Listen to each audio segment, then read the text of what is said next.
How you doing, guys? I'd just like to welcome you to our second talk of the day for Zero Waste Festival Ireland. We're going to have Dr. Una Fitzgerald talking to us for the next 45 minutes. There'll be time for questions and answers as well within that time about a zero waste lab. And if any of you are reading the Times during the week, you'd have seen an amazing article about Una's work in Galway.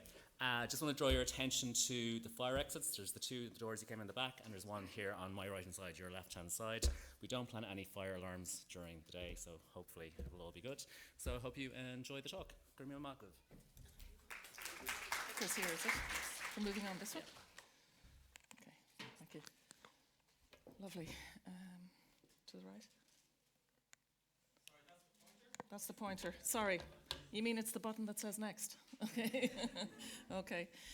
I want to start by really thanking Camilla Roselli. Thank you so much for inviting me to be here today. I'm absolutely thrilled to be here. And I know that just this week we had that news item with Mary Robinson and this sort of doomsday clock moving on. You know, we've 100 seconds, it's shifted to 100 seconds.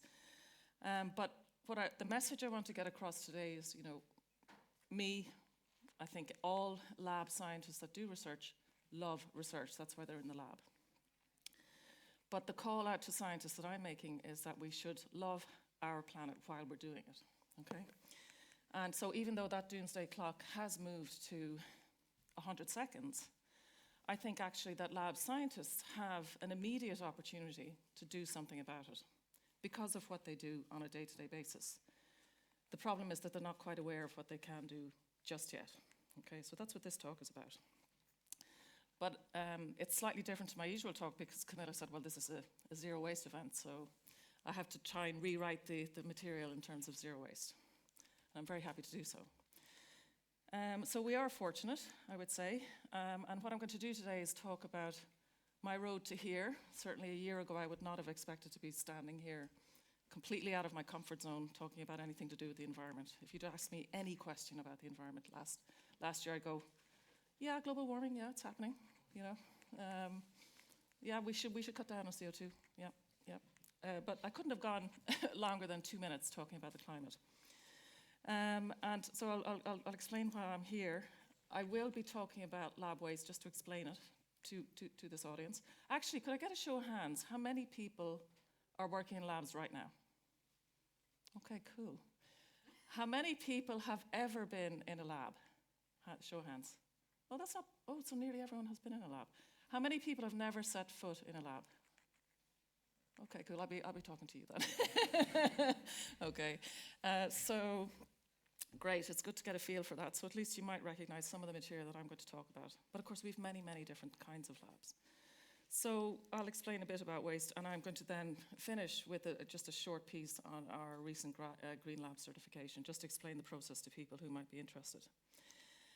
My eco-epiphany, so this is a term that I learned, again, only in the last year, but I think some other people say ecophony, which really doesn't sound so good. So it sounds like a disease of some kind. So I think we'll go with my eco-epiphany, and that happened when I read this book called No More Plastic. Has anyone else read it? Have you heard of it? Yeah?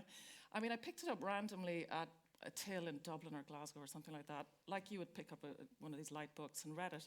Martin Dorey spent half his life, from what I can gather. The people outside the door can come in, by the way. They're up there. I can see them. So he spent half his life, I think, living in a camper van in a beach in England somewhere, and he's a chef and a writer and all that sort of thing. He does live in a house right now, though. I've worked that out looking at his website. But honestly, I read that book and I thought, oh, this is awful, you know. And in reaction to that, I started reading more books about the environment, and that isn't even my whole list. This is what I'm trying to make my way through, and you might recognize some of these books yourselves, because I know a lot of people in the audience are engaged in this for years, right? So I'm reading this sort of stuff, and you know, I learned about the UN Sustainability Goals. There are a lot of them, so I think 17 goals is actually quite a lot to keep track of. But our lab activities do feed into a lot of these goals, okay? And of course I learned, you know, at the end of 2018, we had the Climate Change Performance Index, and we all know that Ireland is the worst in Europe on this index, right? So that's bad. we have a terrible reputation on this, to be quite honest. So, then of course you start thinking, well, what can I do about this as an Irish person, okay? I did go out and get the bamboo straws. I did go out and, here's my water bottle. It's a very nice one. It's got flowers on it, and plants. I have the reusable bags. We actually do have an electric car. We've had it for 4 years. But I also have a diesel car, which I'm trying to get rid of. I'm very embarrassed to have a diesel car. But then, I was walking into the lab and thinking, well, actually, what's going on in here in the lab? What am I doing on a daily basis? So then it was a question of, well, what scope do labs have to do something? I was noticing, of course, once I started doing the digging, that there have been articles around for about 5 years now. You see them in pretty high-impact journals, but just little letters saying, look, scientists, you need to get your act together because your labs are actually using a lot of energy and you should really get a handle on this and do something about it. So these little, but short things, nothing terribly substantial in the main journals that the scientists in the labs are actually reading. There's sort of articles that are appearing in trade magazines, the more kind of just lab scientist type, lab manager type articles, but I think the main people who are doing the research aren't reading those articles, okay? So I was noticing this and noticing that there was good practice abroad, like in the UK and in the US, and I started to learn about that. But this talk is about lab waste. So what kinds of waste come out of labs? Of course, there are greenhouse gases associated with the energy that we use. The labs are very highly energy intensive. There's wastewater because not all labs maybe monitor very carefully the amount of water that they're using, okay? Of course, we have chemical waste, but I think the chemical waste is being very well managed because it has to be, So that's not too bad. I'd say most people are managing their chemical waste quite well. Plastic is a thing that I think people can kind of understand quite well, that we do use a lot of plastic in labs. But there's waste associated not just with using it on a daily basis, but the production of the plastic in the first place, the use of the plastic, and then what happens to it at the end of life, okay? Yeah, I mentioned the chemical waste. So as I was saying, it is well managed. So we have those, you can see there's tags on there that we have. These were taken in our lab, so it's well managed. It says what's in there. We collect it, and then there's a company that takes the lab waste, the chemical waste away. So that's all well managed. The wastewater, again, some places it's variable, some manage it well, some others don't. But the lab plastic problem, I'm going to spend a bit of time on this right now, okay? I've called it plastic creep because when I was the age of the students here in the audience, I was a postdoc in Glasgow in the Beatson Institute, and I was using glass pipettes for 4 years, right? And there were staff that were washing it, I have to say. But we did very good research there, so that wasn't really an issue. One statistic that I would like you, the lab scientists, to take away today is that the average Irish person generates 61 kilos of laboratory plastic, sorry, not lab plastic, of just general waste plastic every year. I need someone to explain to me why it's twice the UK average, because I think our lifestyles are quite similar. For some reason, in the UK, it's half that. But anyway, the bench scientist is producing 1,000 kilos per year, okay? So that's 15 or 16 times each bench scientist, and that was following a study in the University of Exeter. So imagine, now this is what we do every 2 weeks. Now I have to say, where I live in County Galway, we don't have a brown bin. And I have started a composting heap at the back of the garden. It's really slow. But imagine, this is what we do every 2 weeks, right? Barney Recycling is just one of the waste collection companies in the West. If you're a lab scientist, you are responsible for another 8 bins worth. If we assume, let's say, if it's fair, tell me if you think this is fair, that half your blue bin, let's say it's plastic. Imagine that you personally are putting out another 8. You're responsible for that yourself, okay? So this is a big take-home message that I'd like you to have. So what are the lab plastics? This is an image, again, I took these pictures actually in the lab, and actually, I have, oh, here it is. I have some show and tell here, hold on. People were saying, you're going to Dublin for one night? Yeah. Do you know what I did the other day? I think it was Wednesday. I went into our lab, okay? And what we could do, Camilla, is actually just hand out single unit, just not even the whole bag. We could take some of, this is clean, by the way. All right. It's brand, like, no fear. This, what I want you to appreciate is the quality of this stuff, all right? I went into the lab and took one of every kind of plastic out. So this is what these two bags represent. So this is only one. We are going through thousands of these. Sorry, just hand it around, Camilla, don't mind. Hand it around anyway. Yeah, just share them out. It's all clean. There's the plastic. So I'm going to show you the photos from that.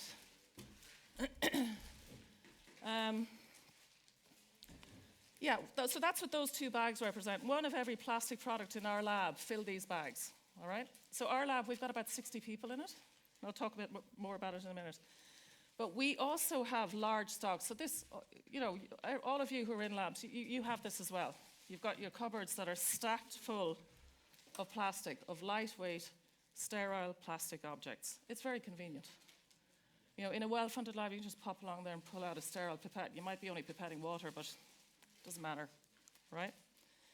So see the sample plastic there. This image here was, this was on Wednesday. So how does this pointer work? Sorry. If you go to, the bottom left-hand image there. So on your left, yeah. So that's those plastic items that are in the bags there, in their wrapping, okay? And then the image above that is when the wrapping was taken out, and then the image to the right is all of the waste packaging associated with those lab products, okay? One thing you might notice is, this is an example here. Do you see this one here? Here we're told who made the object. We can get the catalog number, what size it is. Why do we need to see it as well? And on some of the wrapping you'll see there's one side that's see-through and the other side is paper. So I don't know why, if the paper says what it is, we need to also see it to believe that it is what it is. Why don't we just have, if the paper is good enough in the back, why isn't it on the front? I don't know if you know what I mean, but anyway, it just annoys me. So that was another example. We have a lot of sterile cell culture plastic. So those, like this, right? Look at how good this plastic is, right? These flasks here, this is lovely, right? We use this for sterile cell culture. This bag, look at the quality of that. All that bag has done is hold this sterile object. And what happens to this in Ireland? It gets incinerated, all right? This stuff is not being picked up from the labs. And I think that we have an opportunity to connect up with people to get them to take it. So here's another example. This stuff isn't in the two bags, but this is what I mean. You've got those packs of beautiful sterile objects. We unwrap it and we throw out the packaging, very high quality packaging. We have these boxes of little plastic tips that we go through by the thousands. We need them because we need things to be sterile. We've got these beautiful bottles of liquid that sustain our cells in the lab, but those are sterile solutions. They're not dangerous. When that gets emptied, we can't give the stuff away. We've got bins full of these plastics. These are other kind of items, random items, loads of them. These are filling up our cupboards and they're generating a lot of waste, okay? We're trying to collect these ones. See the ones on your left with the yellow lid there. Those are tip boxes. We don't know what to do with them. At the moment, we try and reuse them, but there's a limit to what you can do. The image there in the middle of the 2.5 litre ethanol bottles, all they've had in there is ethanol. How could you get anything cleaner? Right? So we're trying to arrange that we'll have a bigger drum, but our safety committee said, no, it's too dangerous. We can't pour ethanol into a bottle. It's too dangerous. So we have a lot of that waste, and it's just becoming very upsetting. But as I said earlier, when I was a postdoc in Glasgow, I was using glass like this. It was common in the 80s, and then this plastic creep has caused the glass to be replaced by plastic because it's too convenient, it's light. So, but then if you ask any of the scientists in a lab, can anyone who works in life sciences, can you tell me the kind of plastic that's in these items? You know, people, I couldn't have told you a year ago, no idea, right? So there's great ignorance in the lab. People are obviously focused on their research. You know, I do MS research mostly, brain development, MS, Parkinson's, that sort of thing. That's what I normally do. I'm using all this stuff myself and continue to. But what plastic is this made of, and how can we recycle it? Is it recyclable?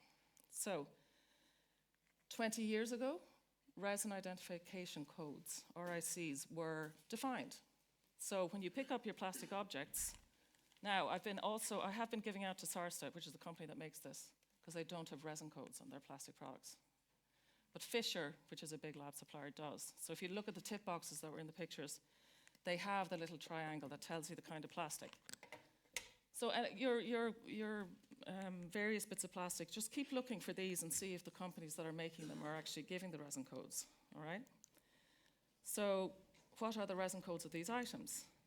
As it happens, that red-capped tissue culture flask is made up of polystyrene number 6 in the main body.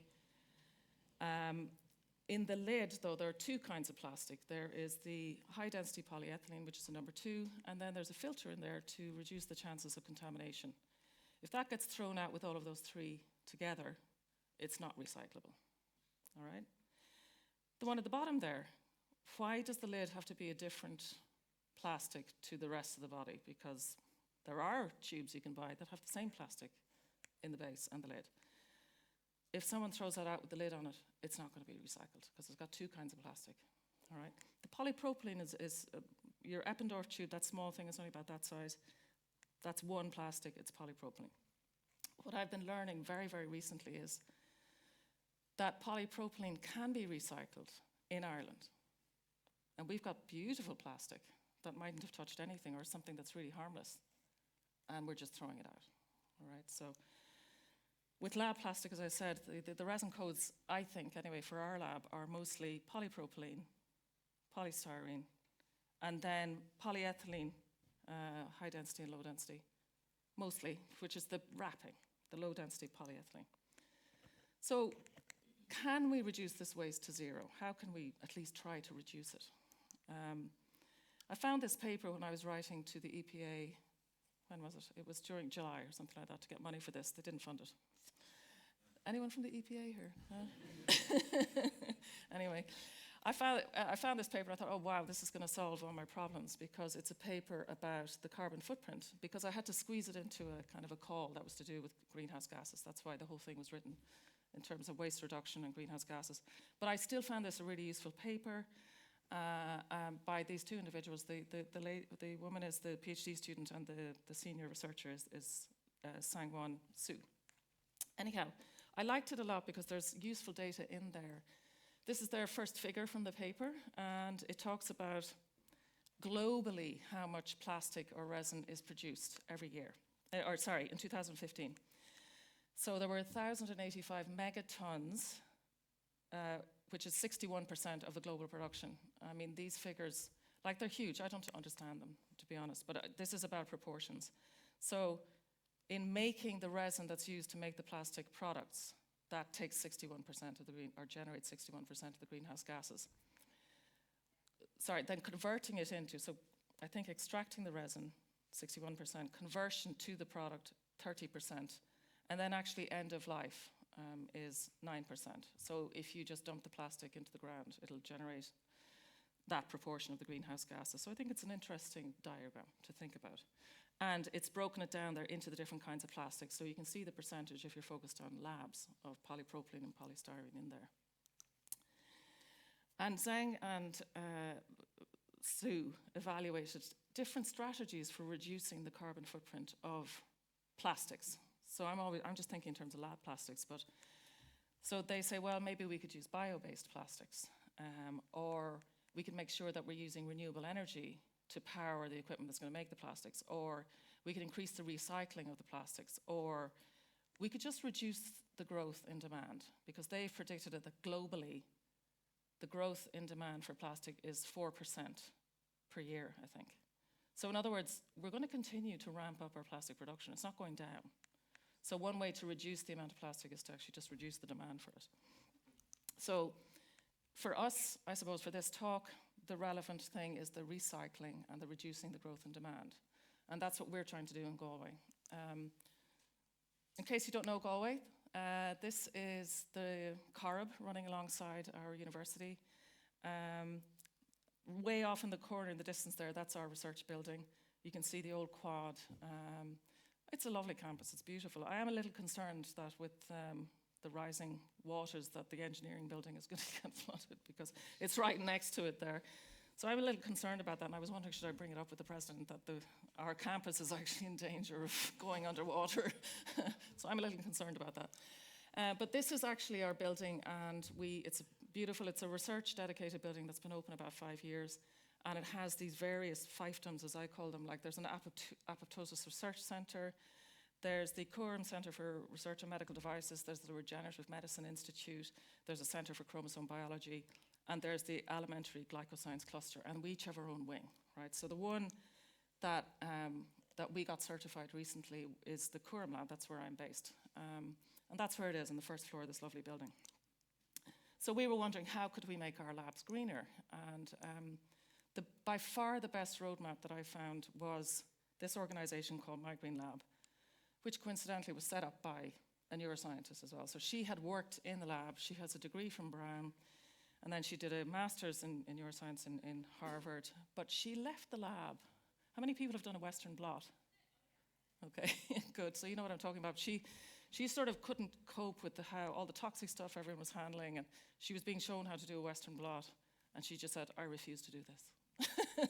Because people were putting on gloves and masks, and you know. So yes, we do handle toxic stuff, but she set up my Green Lab to make scientists think about what they're doing on a daily basis and to consider it. So this is the mission, to create a culture of sustainability through science. If you look up mygreenlab.org, this is the homepage at the moment.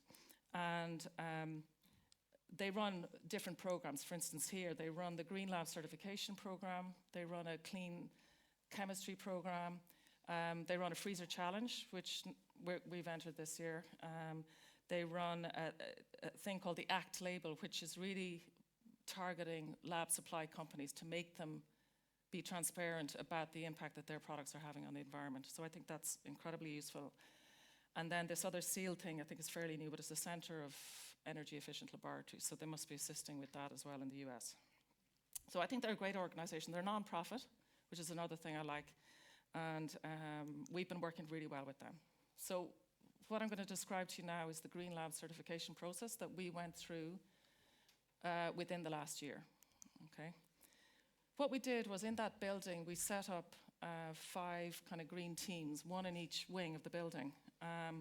But it was important that it was a mixture of students. I really wanted the students to drive this, the graduate students, and that there would be postdocs in the teams as well, or at least one. But of course, the technical staff are crucial, because they're the ones who really know what's going on and maybe ordering all the different lab products. And then a research group leader. So we set that up, and then we were collaborating with people on our community and university sustainability partnership. And you know, sort of, I started hanging out with environmental people, which was fun. You know, I have a whole new group, a whole new community, you know. So I'm really enjoying that. And of course, we were focusing on plastic and energy and water reduction. So the idea was that we would also, through that process, train, you know, future Green Lab champions, if you like, and they would go out in their career and influence other people. So the process for our certification meant that we were assessed under 10 different categories. So another lab that might be doing environmental science, doing field work, you know, that wasn't applicable to us, because we don't go out into the field and take samples. So we were assessed under these 10 categories. You can see them here: energy, cold storage, water, autoclaves, so they're the equipment that we use to sterilize things that we do reuse, purchasing, recycling, waste. Green chemistry is a huge element of it. community, which is like the green teams and talking about and putting up notices, and then transport, even how we get to work and back. And what was I going to say? Yeah, so to do that, you have to answer about 200 questions. So you register, and it's not expensive. So it costs about €1,000, let's say, to work with UCD or DCU or Trinity. So the university as a whole would pay $1,000. And then after that, it's up to 350 per lab. To me, it's not a lot of money, okay, in terms of the university. So Alison has pitched it at that level so that people will do it, you know. So we get assessed under those 10 things, and when we registered the lab in March, our score, so you get a score, an average score under those 10 categories, our average score was 37, and really to pass, you need to get 40. So you can get, like that's the reality, you need to get 40 to get certified, but there are kind of different bands. You go from bronze, silver, gold, and actually the top category is green. All right. So she's revolutionized the merit system, which I think is great.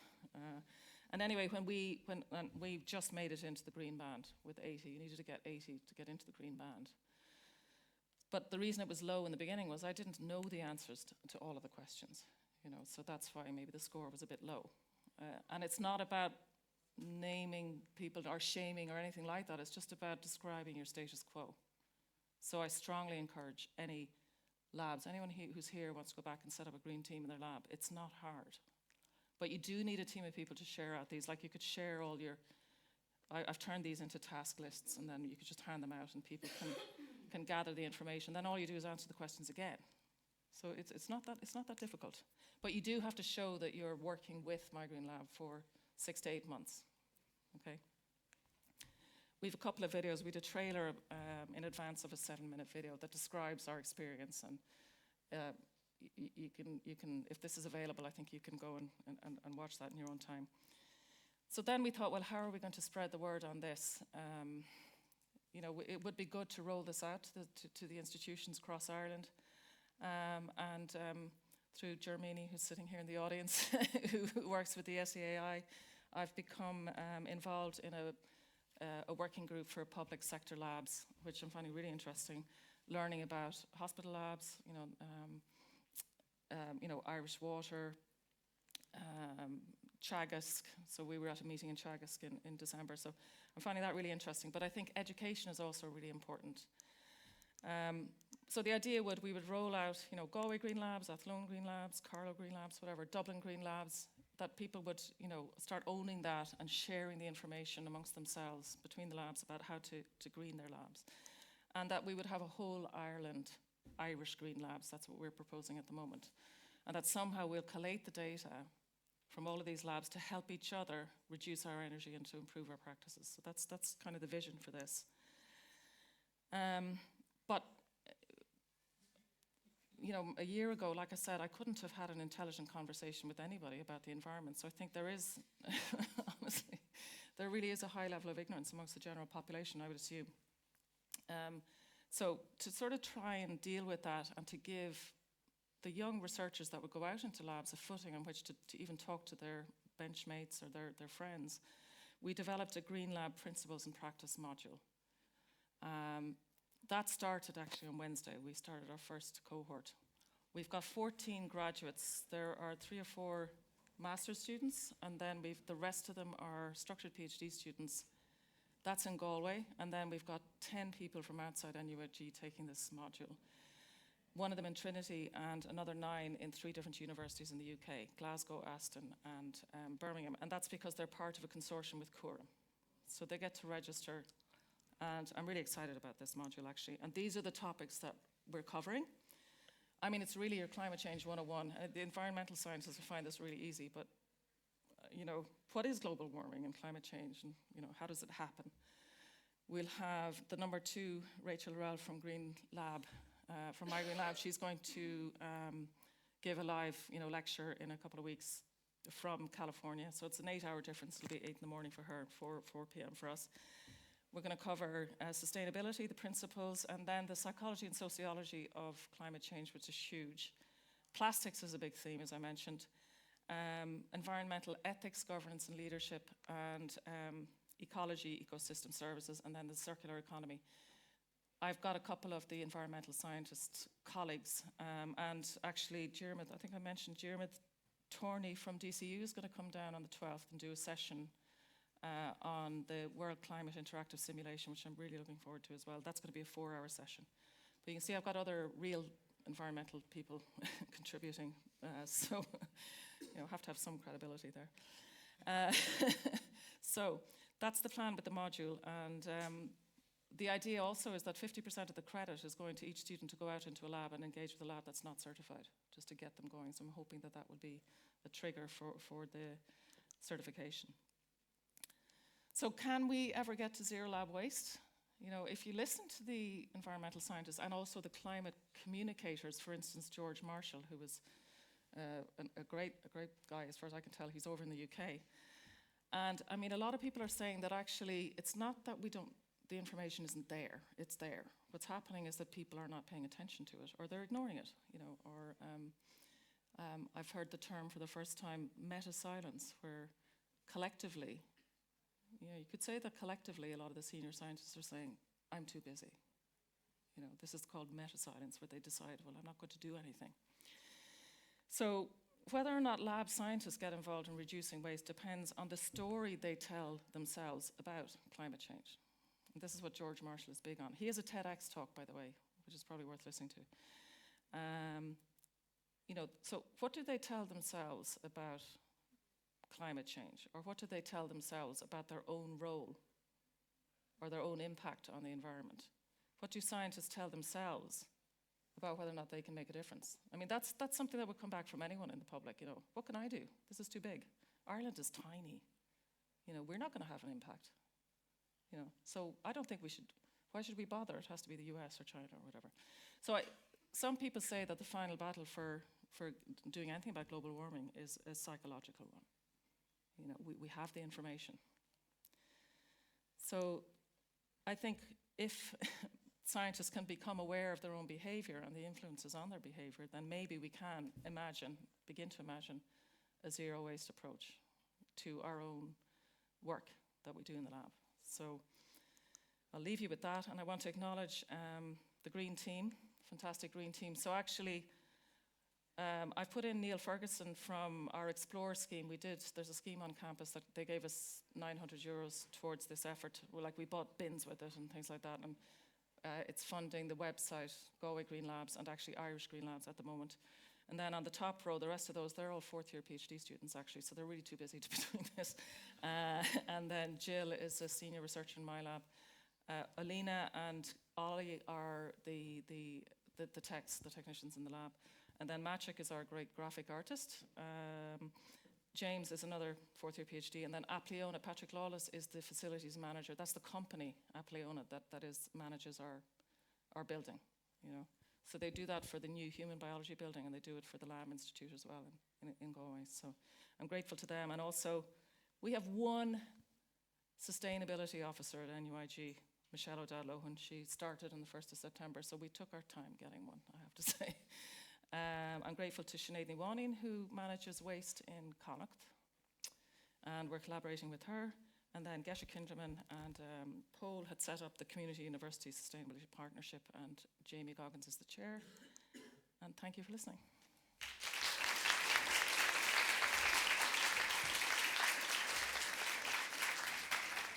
We have some time for some quick questions now, so there's a microphone going around if you want to ask questions. Put up the law, put up the hand. Questions, anybody? Hey guys. Thanks for the great talk. It's very interesting. Something I really didn't quite understand is how you got from 30-something% to 80 by just answering questions differently. Oh no, sorry. So, and by the way, I'm happy to share all these task lists that we came up with whoever wants them. But the difference was that a lot of under those different categories, the questions that were asked were like statement-style questions.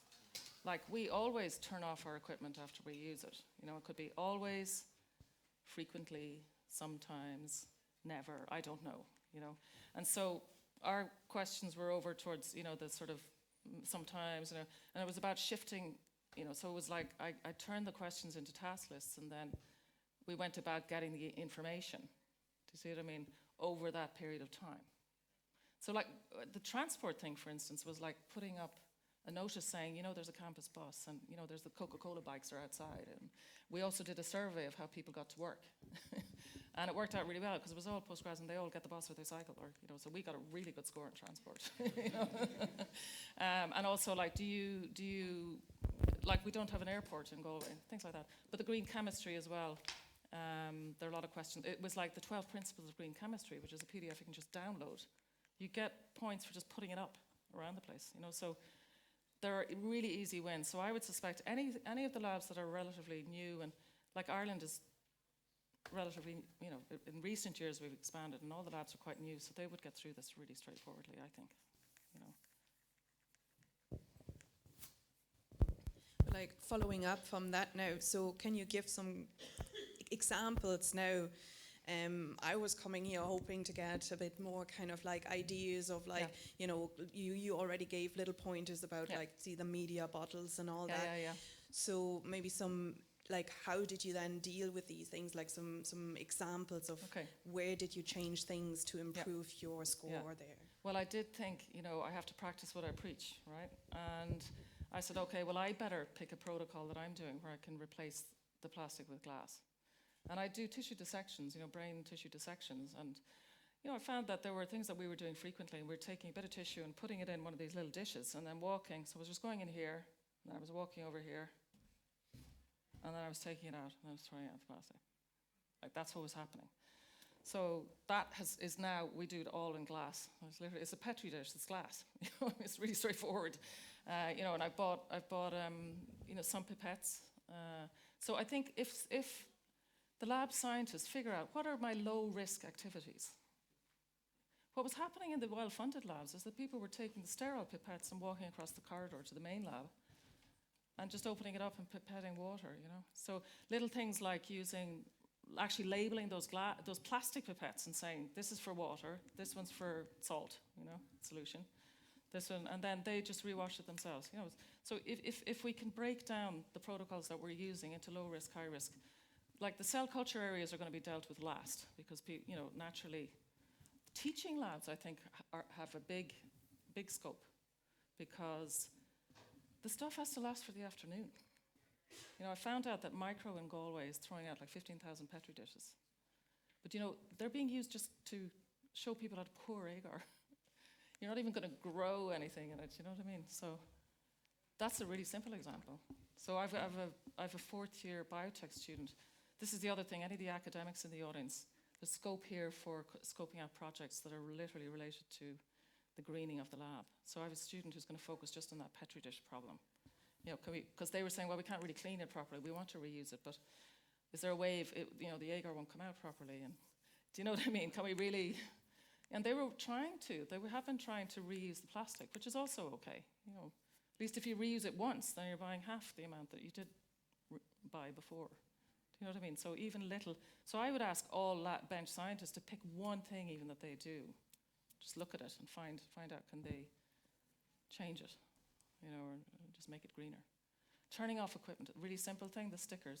So you put a sticker on this micro centrifuge. So these little things that people use for a few minutes, they're being left on all the time in most labs, I would guess. So you a little sticker and just say, turn this off after you use it.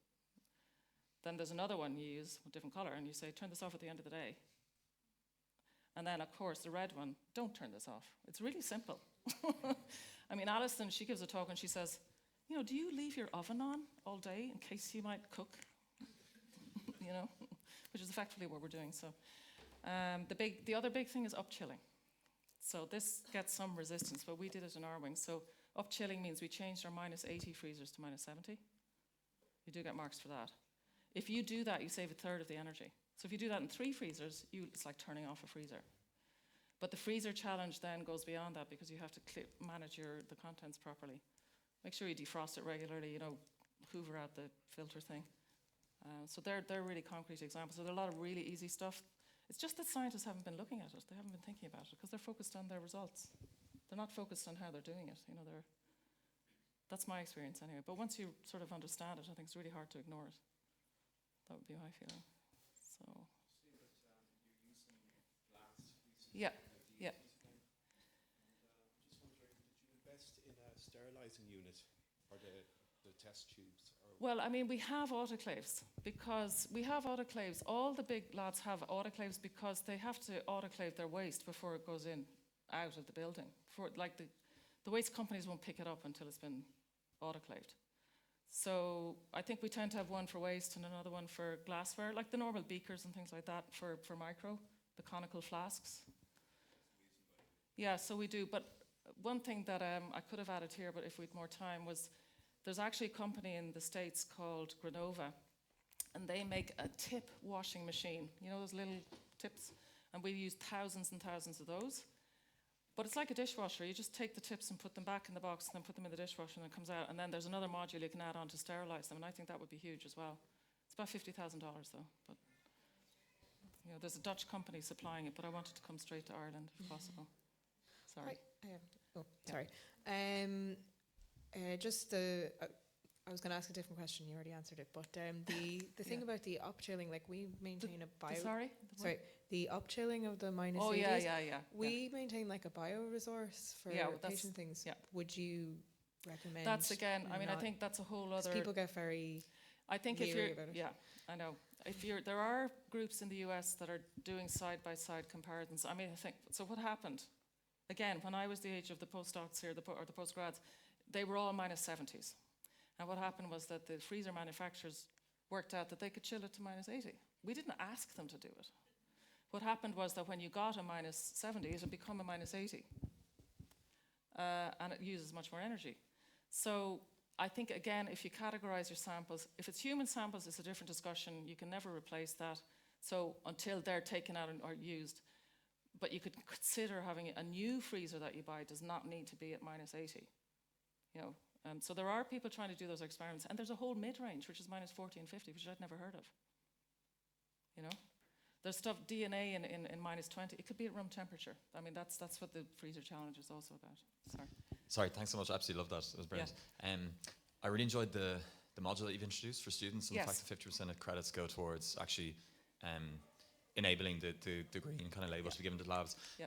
But I'm an arts background myself. Do you think there's much scope for a similar module to be introduced across different disciplines? Because I'm sure that's equally, you can be active maybe from the arts or business standpoint, also in industries in Ireland. I agree with you completely, because in a way, it's like that need, you know, I'm sure you all follow Greta, or you wouldn't be here, right? You know, one of the things she says, the first step you should take is to be informed, right? And that's, I think, where this module sits. I want to give anyone a grounding. It could be helpful to give any young person a grounding. So I would be interested in opening it up to arts, because they could work on the communication piece, or they could work on, you know, that angle, or they could do their, you know, write a poem about it. I don't know, but, you know, some way of communicating, you know. You can, clearly I don't know what arts people do, but but anyway, I agree with you, and I would like to open it up. So it's kind of rolling out at the moment. The engineers are taking it, the scientists are taking it. I'm rolling it out to people in med as well, obviously, because there are lots of labs in medicine, and like business would definitely be, you know, I wouldn't mind them doing it as well, so I agree with you. There's definitely scope for that. Yeah. Okay, great. I'll pack up my goods. Thanks a million, that was great. Thanks a million, that was amazing. Our next talk is on at 3 o'clock, How to Get to Zero, with an amazing speaker, Michelle Hallam, who works in sustainability in Trinity College. And it's starting again at 3 o'clock, so if you can come back then, that'd be great. Thank you.